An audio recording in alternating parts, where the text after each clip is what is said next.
Donc à Saint-Étienne, le chocolat est une tradition assez importante puisqu'il y a encore à l'heure actuelle 3 chocolatiers très importants. Il y a la chocolaterie Weiss qui là est connue au-delà même de Saint-Étienne, la chocolaterie des Princes et la chocolaterie Coulois qui est rue de la République.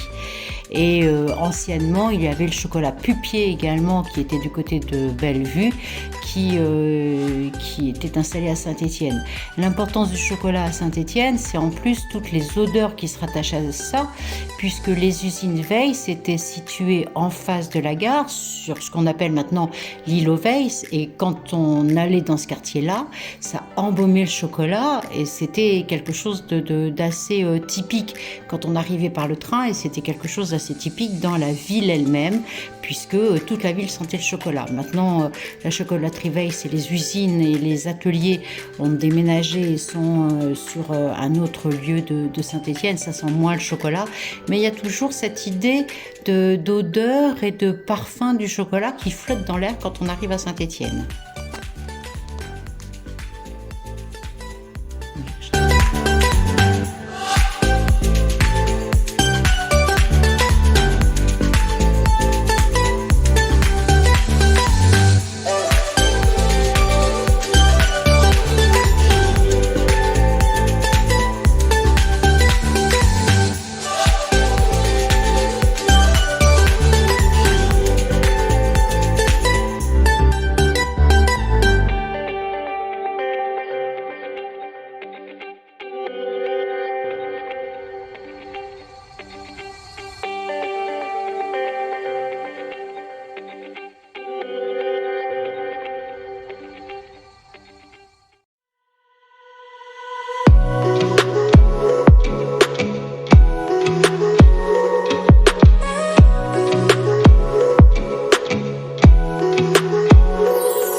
Puis à Saint-Étienne sont très connus et c'est une marque qui est perçue par les Stéphanois comme très prestigieuse.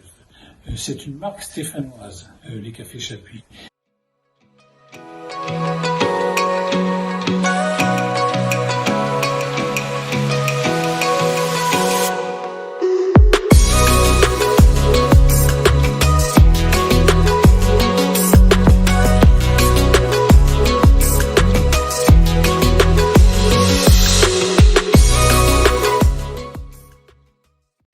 Le développement des cafés Chapuis est sans doute lié au développement de la torréfaction dans la ville de Saint-Étienne et en relation depuis le milieu du XXe siècle avec la fabrication des moulins à café, parce qu'il ne faut pas oublier que la ville de Saint-Étienne était la première région industrielle de France et qu'il y avait beaucoup de fabrication d'objets industriels en dehors de la mine, du textile et de la sidérurgie.